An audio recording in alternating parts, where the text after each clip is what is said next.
الحمد لله رب العالمين، الصلاة والسلام الأتمان الأكملان على خير خلق الله وعلى آله وصحبه أجمعين، أما بعد. أعوذ بالله من الشيطان الرجيم. واتبعوا ما تتلو الشياطين على ملك سليمان وما كفر سليمان ولكن الشياطين كفروا يعلمون الناس السحر وما أنزل على الملكين ببابل هاروت وماروت إلى آخر الآيات. سورہ بقرہ کی تفسیر اور اس کی تشریح کا سلسلہ جاری ہے، اور اس سے قبل کی آیات میں بنی اسرائیل کی مختلف سرکشیوں کا تذکرہ کیا گیا.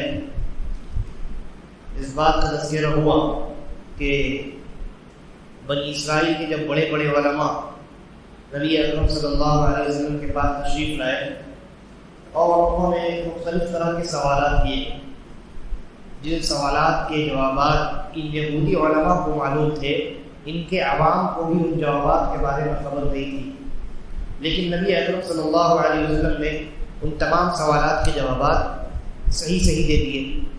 اب اس کے بعد ان کے پاس جب کوئی دوسرا بہانہ نہیں بچا تو انہوں نے نبی اکرم صلی اللہ علیہ وسلم سے سوال کیا کہ یہ بتائیے آپ کے اوپر قرآن مجید لے کر کے کون سا فرشتہ اترتا ہے؟ تو نبی اکرم صلی اللہ علیہ وسلم نے فرمایا حضرت جبرائیل علیہ السلام اللہ کے وحی کو لے کر کے آتے ہیں.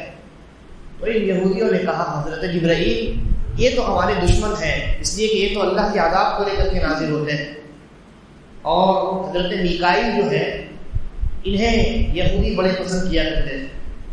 حضرت جبرائیل کو اپنا دشمن کہتے تھے اور حضرت میکائیل کو جو بارش برسانے پر مامور ہیں انہیں اپنا دوست کہا کرتے تھے. تو اللہ تبارک و تعالیٰ نے ان آیات میں یہودیوں کو یہ جواب دیا کہ اگر جبرائیل علیہ السلام سے تمہاری دشمنی ہے تو جان لو کہ اللہ تبارک و تعالیٰ بھی تمہارا دشمن ہے.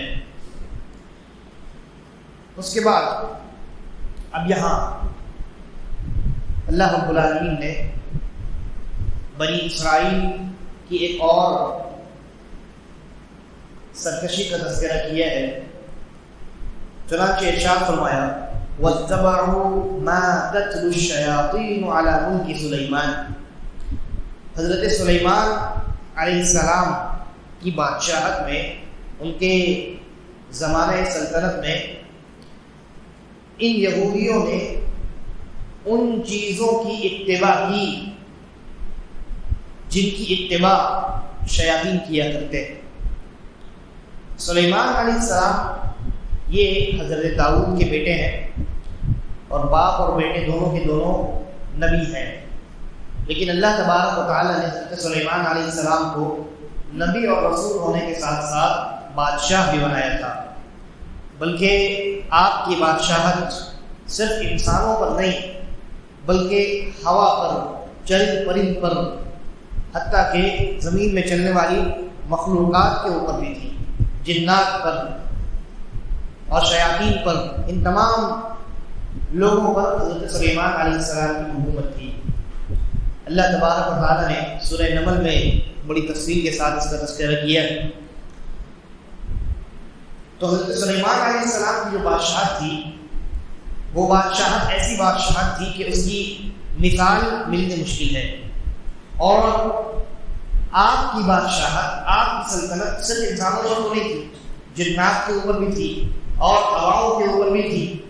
لہذا حضرت سلیمان علیہ السلام کو یہ جو ہوا ہے یہ اڑا کر کے ایک مہینے کا سفر، یعنی دن کے ایک حصے میں آپ ہوا کے ذریعے سے 1 مہینے کا سفر کیا کرتے تھے، اور شام کے حصے میں دوسرے مہینے کا سفر کر کے واپس آ جایا کرتے تھے.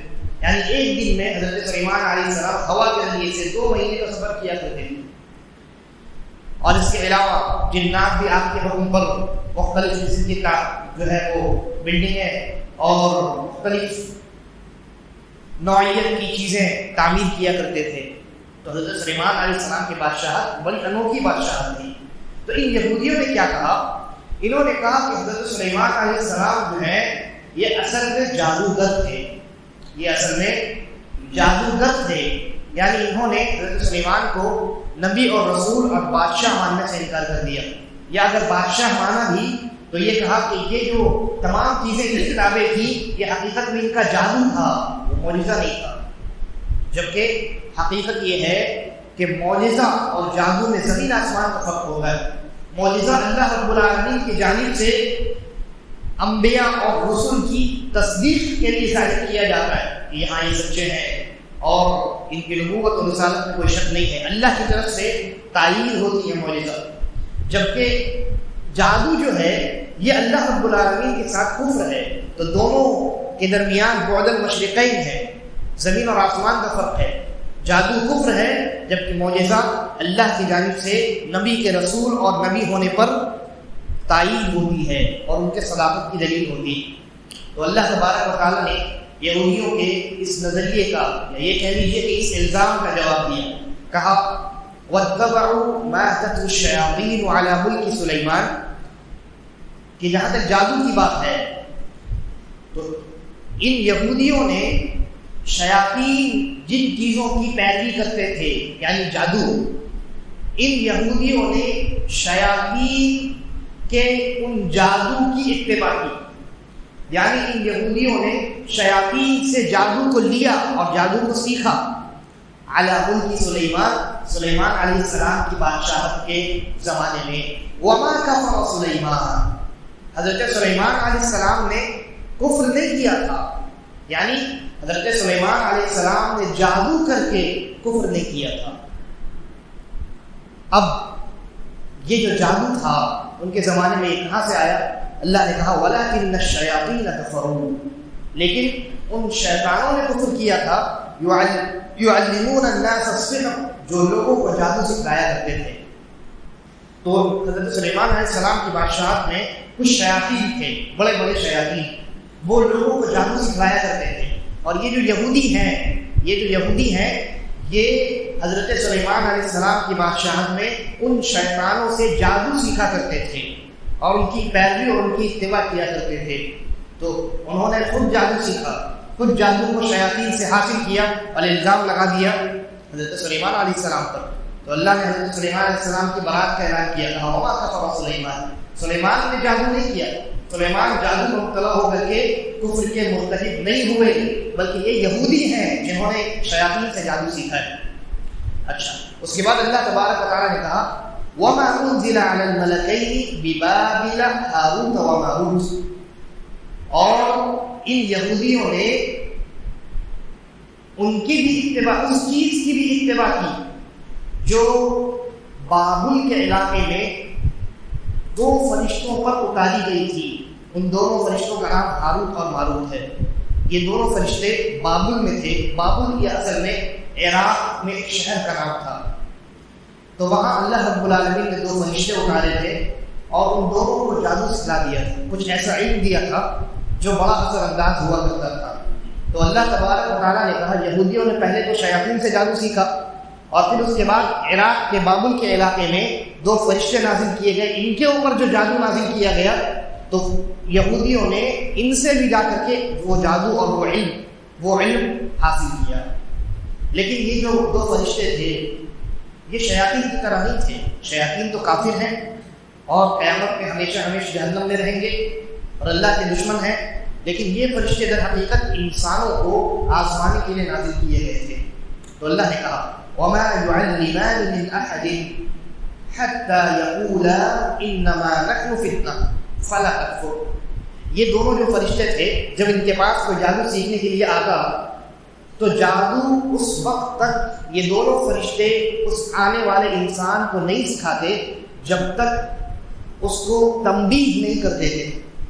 کیسی تنبیہ؟ وہ یہ کہتے تھے کہ انما نحن فتنہ، دیکھو ہمیں اللہ نے جادو کا جو علم دیا ہے تمہیں سکھانے کے لیے، یہ تمہاری آزمائش ہے، ہم صرف اور صرف آزمائش کے لیے نازل کیے گئے ہیں۔ فلا تکفر، تو اس جادو کو سیکھ کر کے ہم سے فتنے میں مبتلا ہو کر کے کفر نہ کرو، کافر نہ بنو۔ اس آیت سے ایک بڑی اہم بات معلوم ہوئی کہ یہ جو جادو ہے، جادو کا سیکھنا اور جادو کا انجام دینا یہ کفر ہے، یہ کفر ہے. تبھی نہ ان دونوں فرشتوں نے کہا کہ اس جادو کو سیکھ کر کے کفر نہ کرو. اگر سیکھ لو گے تو کافر ہو جاؤ گے، اگر سیکھ لو گے تو کافر ہو جاؤ گے. تو یہ دونوں فرشتے بابل میں تھے. تو اللہ رب العالمین نے کہا کہ یہ جو یہودی ہیں یہ ان دونوں فرشتوں کے پاس جاتے اور باوجود اس کے یہ دونوں فرشتے ان کو پہلے سے آگاہ کر دیا کرتے دیکھو جادو مت سیکھو ورنہ کافر ہو جاؤ گے. اس کے باوجود اس بات کو جاننے کے باوجود جان بوجھ کر کے یہودی جو ہے جا کر کے یہودی ان سے جادو سیکھا کرتے تھے. اور سیکھ کر کے کیا کرتے تھے؟ کہا اللہ رب العالمین نے فَيَتَعَلَّمُونَ مِنْهُمَا. تو یہ یہودی جو ہے یہ ان دونوں فرشتوں سے ایسا علم سیکھتے تھے مَا يُفَرِّقُونَ بِهِ بَيْنَ الْمَرْءِ وَزَوْجِهِ، جس کے ذریعے سے وہ آدمی اور اس کی بیوی کے درمیان تفرقہ ڈال دیا کرتے تھے. آدمی اور اس کی بیوی کے درمیان تفرقہ ڈال دیا کرتے تھے. اور یہ جو چیز ہے یعنی میاں بیوی کے درمیان تفرقہ ڈال دینا، جادو کے ذریعے سے نقصان پہنچنے والی جتنی چیزیں ہیں ان میں سب سے بڑی اور خطرناک چیز یہی. اور عام طور سے جادو کا جو استعمال کیا جاتا ہے میاں اور بیوی کے معاملات میں کیا جاتا ہے، یا تو میاں بیوی کو ایک دوسرے سے جدا کرنے کے لیے کیا جاتا ہے. آج بھی، آج کے زمانے میں بھی آپ نے اخبارات میں اشتہارات بہت سارے دیکھے ہوں گے، ہے نا. کئی چھوٹے چھوٹے اشتہارات ہوتے ہیں کہ فلاں کے پاس آئیے اور ہر قسم کا علاج آپ کو ملے گا، میاں بیوی کے معاملات ہو فلاں ہو فلاں. تو آج بھی اس طرح کے معاملات، جادو کا جو استعمال ہے سب سے زیادہ میاں بیوی کے معاملات میں کیا جاتا ہے، یا تو ان کو جدا کرنے کے لیے یا ان دونوں کے درمیان محبت، عارضی محبت پیدا کرنے کے لیے، وہ بھی جادو ہوتا ہے. تو جب دونوں کو جدا کر دیا جاتا ہے ان کا رشتہ ٹوٹ جاتا ہے. اور اگر جادو ایسا کیا جائے کہ دونوں ایک دوسرے کے بغیر نہ رہ سکے تو یہ بھی اس حد تک خطرناک ہوتا ہے کہ بسا اوقات انسان کی اس وجہ سے موت واقع ہو جاتی ہے کہ وہ اپنی نظر کے سامنے اپنی بیوی کو نہیں پاتا ہے. اگر بیوی کہیں چلی گئی ہے کچھ لمحوں کے لیے تو اس انسان کی حالت خراب ہو جاتی ہے، کیونکہ اس کے اوپر جادو کیا گیا ہے. جادو کے اندر یہ اثر ہے کہ وہ اس انسان کو ہمیشہ یہ خیال یا اس انسان کے اندر ہمیشہ یہ بات ہوتی ہے کہ اس کے سامنے اس کی بیوی ہونی چاہیے، یا بیوی کے اوپر اگر جادو کیا گیا ہے تو ہمیشہ وہ یہ چاہیے کہ اس کے سامنے اس کا شوق ہونا چاہیے. کچھ لمحے کے لیے بھی اگر کوئی ان دونوں میں سے غائب ہوتا ہے تو دوسرے کی موت واقع ہو جاتی ہے. تو بڑی خطرناک چیز بہرحال. تو اللہ تبارک و تعالیٰ نے کہا کہ ان دونوں سے یہودی جو ہے وہ میاں اور بیوی کے درمیان تفرقہ کرنے والا علم سیکھا کرتے تھے، جادو سیکھا کرتے تھے. اللہ رب العالمین نے کہا وَمَا هُمْ بِضَارِّينَ بِهِ مِنْ أَحَدٍ إِلَّا بِإِذْنِ اللَّهِ، کہ یہ جو جادو ہے یا یہودی حضرات جو ان جادوؤں کے ذریعے سے مختلف علوم کے ذریعے سے میاں بیوی کے درمیان تفرقہ ڈال دیتے ہیں، اس کا اثر اور اس کا نقصان اللہ کی مرضی سے ہی ہوتا ہے.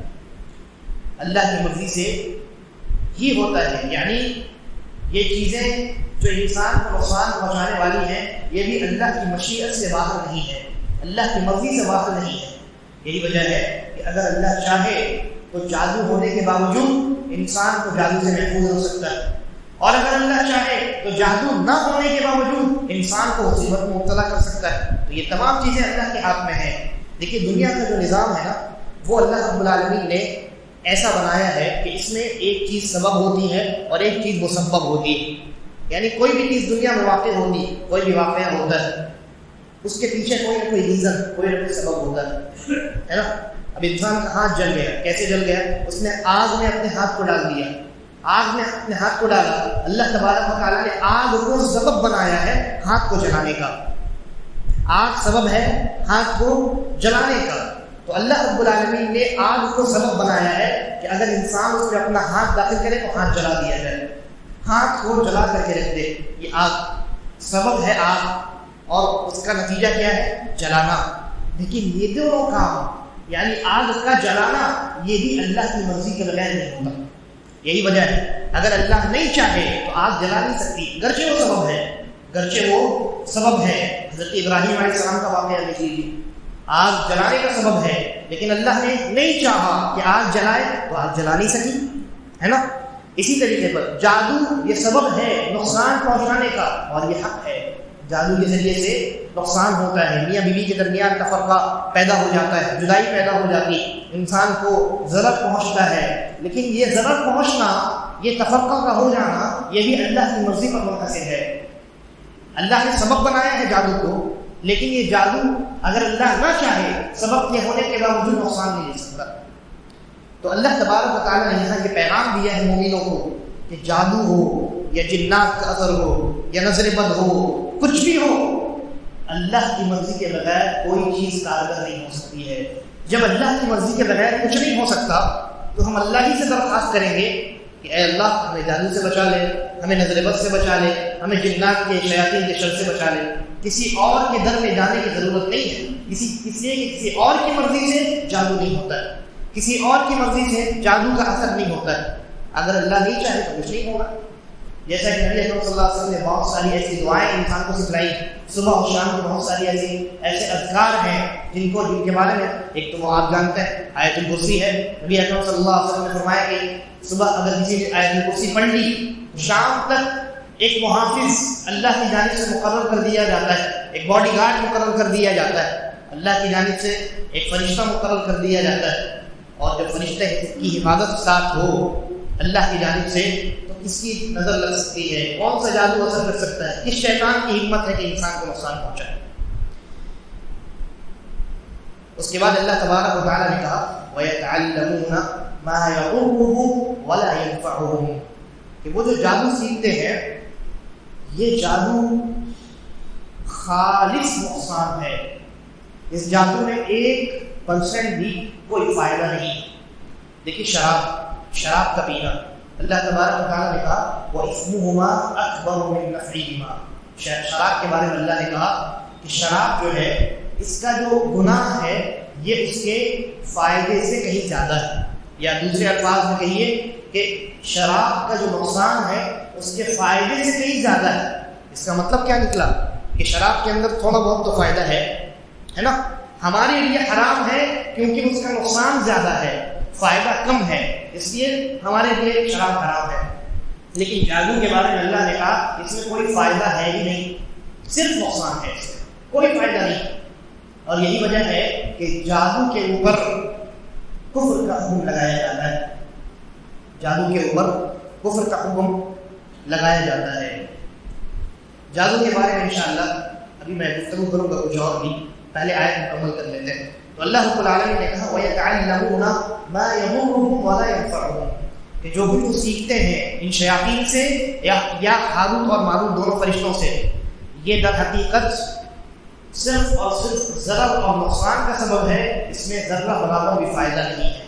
اچھا، اس کے بعد اللہ نے کہا وَلَقَدْ عَلِمُوا لَمَنِ اشْتَرَاهُ مَا لَهُ فِي الْآخِرَةِ مِنْ خَلَاقٍ. انہوں نے جان لیا کہ جو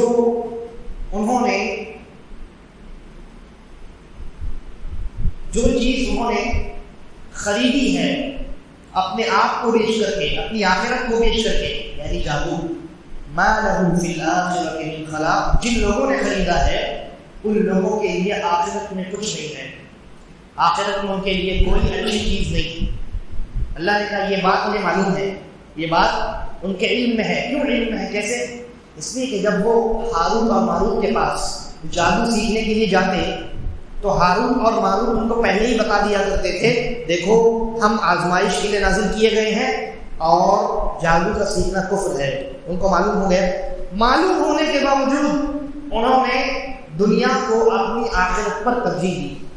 معلوم ہونے کے باوجود اپنی آخرت کو بیچ ڈالا، دنیا کو خرید لیا. تو اللہ نے کہا وَلَقَدْ عَلِمُوا لَمَنِ اشْتَرَاهُ مَا لَهُ فِي الْآخِرَةِ مِنْ خَلَاقٍ، کہ انہیں جن لوگوں نے ایسا کیا ہے، ایسی حرکت کی ہے، جادو سیکھا ہے، کفر کیا ہے، ان کے علم میں یہ بات ہے کہ آخرت میں ان کا کوئی حصہ نہیں ہے. ایسا نہیں ہے کہ انہوں نے جہالت میں ایسا کیا، جہالت میں نہیں کیا، جان بوجھ کر کے کیا، لہذا بڑے مجرم ہیں. وَلَبِئْسَ مَا شَرَوْا بِهِ أَنفُسَهُمْ، اللہ نے کہا وَلَبِئْسَ مَا شَرَوْا بِهِ أَنفُسَهُمْ، وہ کتنی بری چیز ہے جس کے بدلے میں انہوں نے اپنے نفس کو بیچ دیا، جس کے بدلے میں انہوں نے اپنے نفس کو بیچ دیا ہے. اور کہا لو كانوا يعلمون، کاش کہ وہ لوگ جانتے ہوتے. اب دیکھیے ایک ہی آیت میں دو طرح کی بات کہی جا رہی ہے. شروع میں اللہ نے کہا کہ جن لوگوں نے جادو خریدا ہے وہ جانتے ہیں کہ آخرت میں ان کا کوئی حصہ نہیں ہے. اور آخر میں اسی آیت کے آخر میں کہا کہ کتنی بری چیز کے بدلے میں انہوں نے اپنے نفس کو بیچ ڈالا. لو کانوا یعلمون، کاش کہ وہ جانتے ہوتے. دو طرح کی بات ہو گئی نا. شروع میں اللہ نے کہا کہ ان کو معلوم ہے، پھر اللہ نے کہا کہ نہیں معلوم ہے.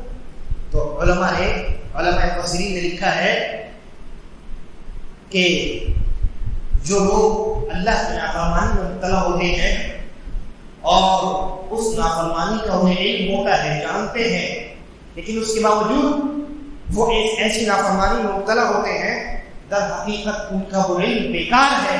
وہ وہی لوگوں کی طرح ہے کہ جنہیں کوئی علم نہیں ہوتا، جو نیرے جاہل ہوتے ہیں، کیونکہ ان کے علم کا کوئی فائدہ ہوا؟ کوئی فائدہ نہیں ہوا. جانتے ہیں کہ ہاں آخرت میں کوئی حصہ نہیں ہے اگر ہم نے جادو کر دیا دنیا میں، لیکن پھر بھی جادو سیکھا تو اس علم کا ان کو کوئی فائدہ پہنچا؟ نہیں پہنچا.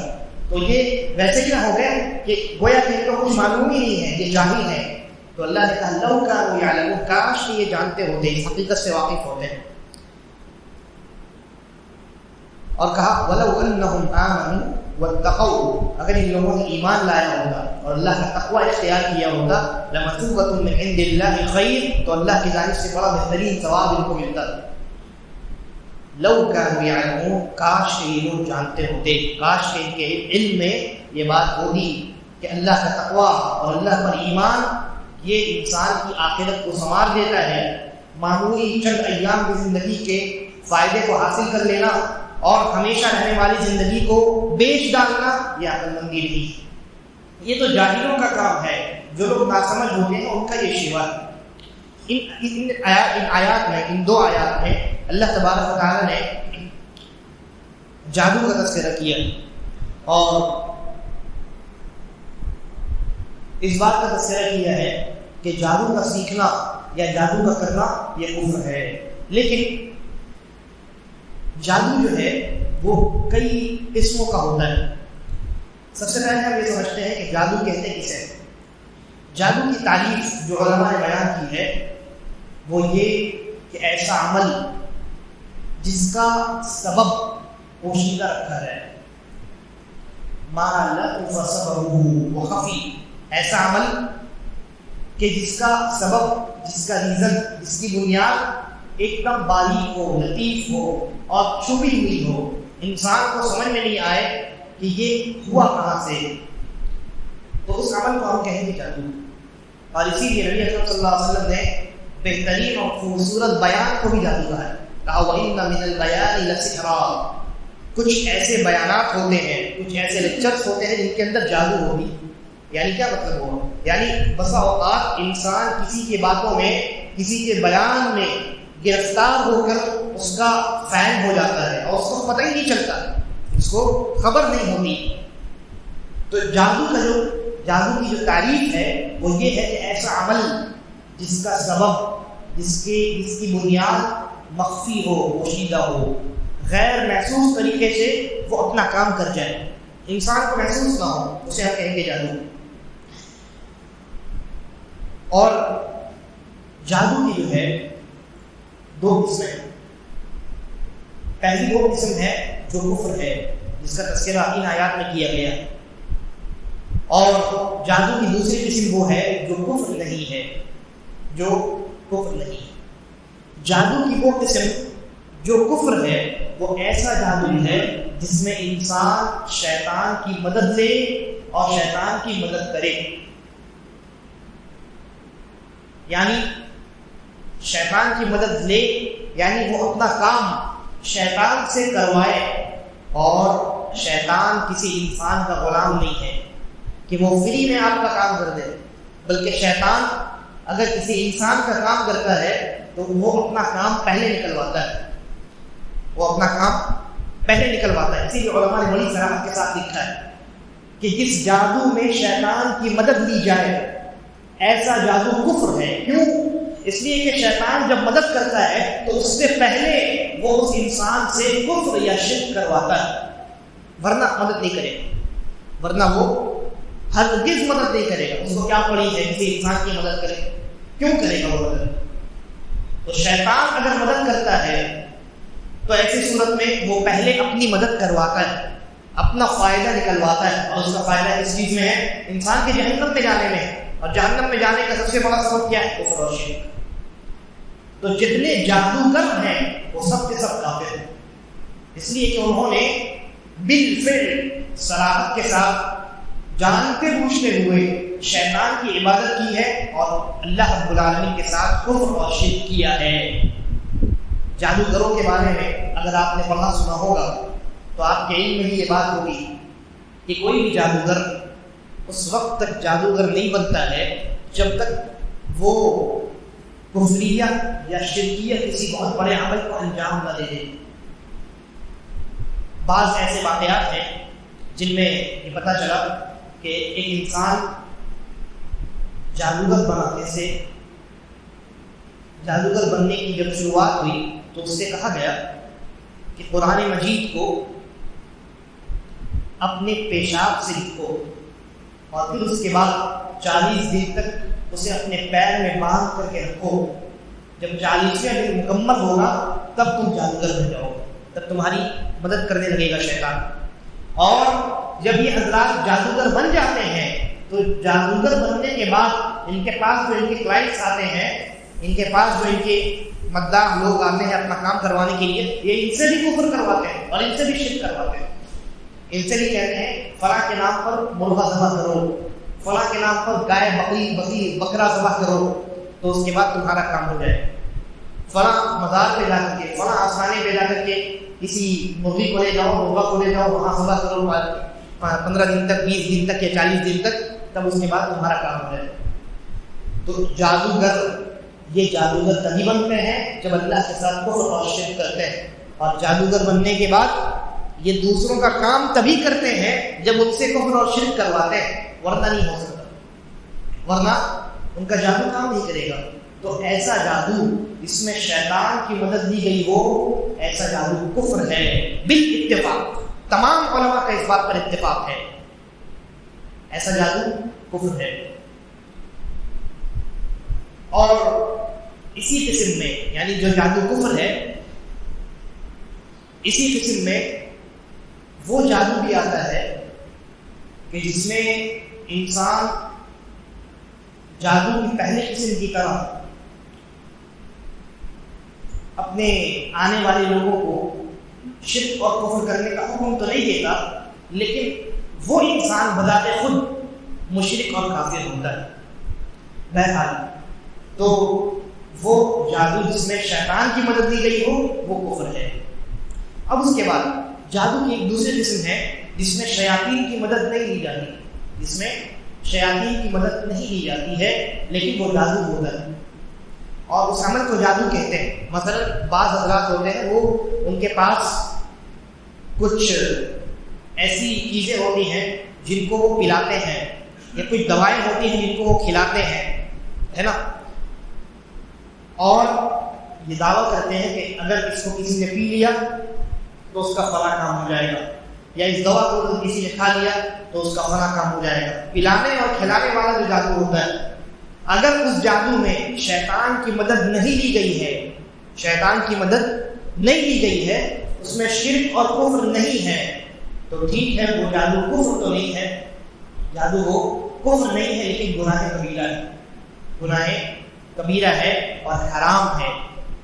اور چاہے کوئی جادوگر کفر کرنے والا ہو، یعنی پہلی قسم سے تعلق رکھتا ہو، شیاطین کی مدد لے کر کے وہ جادو کرے، یا کسی جادوگر کا تعلق دوسری قسم سے ہو، یعنی جو پلانے کھلانے کا کام کرے، اس قسم کا جادو کرے، ان دونوں قسموں کے جادوگروں کی سزا ہے قتل۔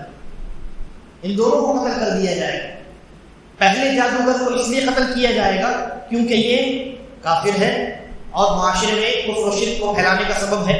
عمر رضی اللہ عنہ نے خط لکھ کر کے صحابہ کرام کو حکم دیا، اپنے اپنے جو علاقے میں گورنر تھے، کہ تمہارے یہاں جتنے جادوگر ہیں ان تمام کو قتل کر ڈالو، اور خود حضرت عمر رضی اللہ عنہ نے بعض جادوگروں کا سر قلم کیا۔ تو جو کفر کرنے والے حقیقی جادوگر ہیں ان کو قتل کیا جائے گا، اور جو ایسے جادوگر ہیں جو کھلانے پلانے کا کام کرتے ہیں ان کو بھی قتل کیا جائے گا. جیسا کہ شیخ ابن عثیمین رحمہ اللہ نے لکھا ہے. کیوں ان کو قتل کیا جائے گا؟ اس دروازے کو بند کرنے کے لیے، اس دروازے کو بند کرنے کے لیے، کیونکہ یہ لوگ بھی تو انسان کے عقیدے کے ساتھ کھیلتے ہیں، انسان کے ایمان کو برباد کرتے ہیں.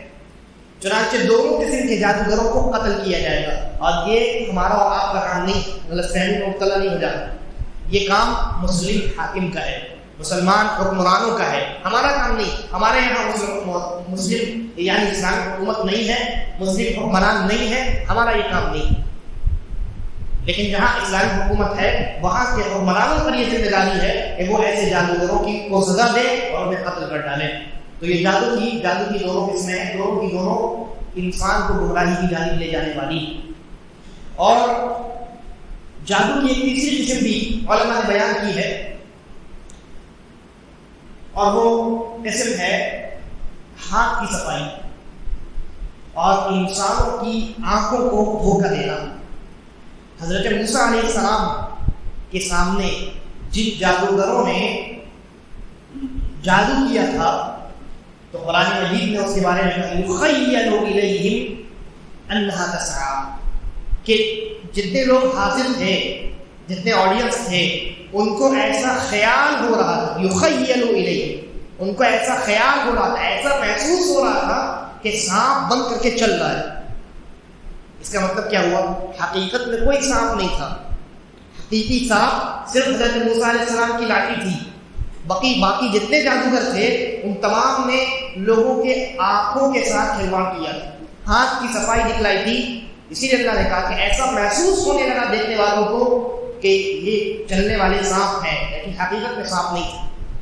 تو اس قسم کے جو جادو ہوتے ہیں، آنکھوں کے ساتھ دھوکہ کھلواڑ کرنا یا ہاتھ کی صفائی دکھانا، اگر اس جادو کا مقصد کسی حرام چیز کو حاصل کرنا یا کافر اور مشرک اور فاسق اور فاجر اور گنہگار اور نافرمان لوگوں کی مدد کرنا اور حق کو نیچا دکھانا اور باطل کی مدد کرنا ہے تو ایسا جادو بھی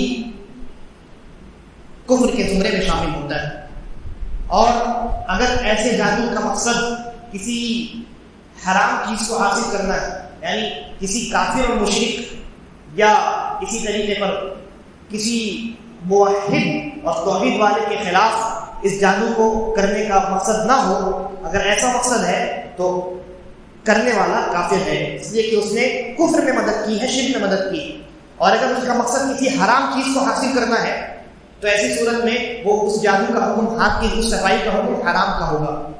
حضرت موسیٰ علیہ السلام کے سامنے جن جادوگروں نے جادو کیا ان کا مقصد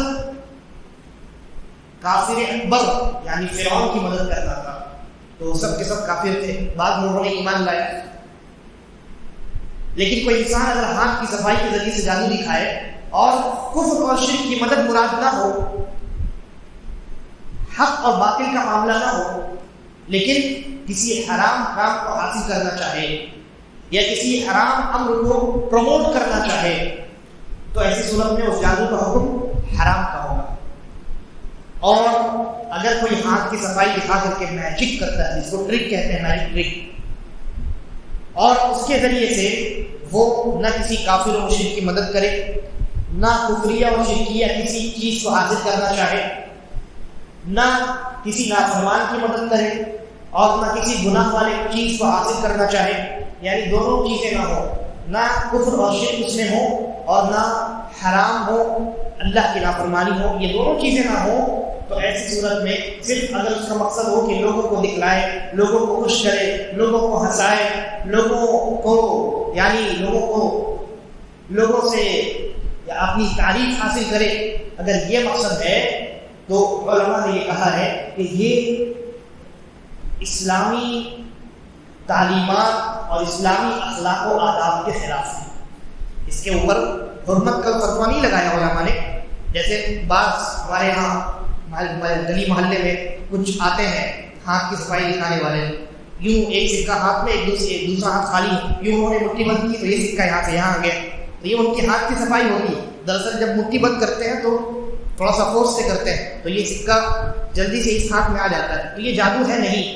اور ان کا مقصد کیا ہوتا ہے؟ بس لوگوں کو دکھانا، خوش کرنا، یا میجک شوز جو کیے جاتے ہیں اگر ان چیزوں میں کفر و شرک نہیں ہے، اگر ان چیزوں میں اللہ کی نافرمانی نہیں ہے، تب بھی یہ چیزیں اسلامی اخلاق و آداب کے خلاف ہیں، اسلامی مروت کے خلاف ہیں۔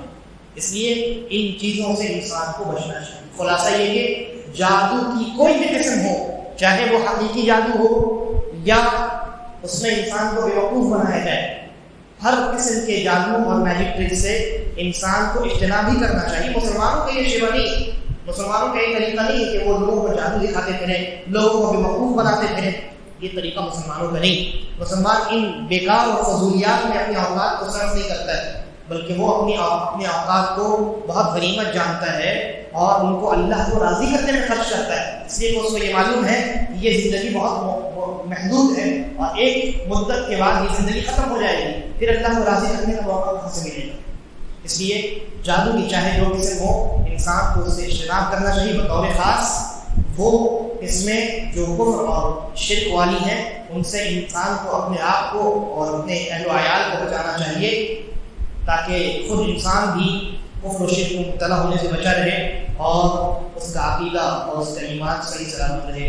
اللہ تبارک و تعالیٰ ہم تمام کو صحیح سمجھ کی توفیق عطا فرمائے اور قرآن مجید کی تعلیمات پر عمل پیدا ہونے کی توفیق بخشے۔ اللہ اعلم وصلی اللہ علی نبینا وسلم، والسلام علیکم ورحمۃ اللہ۔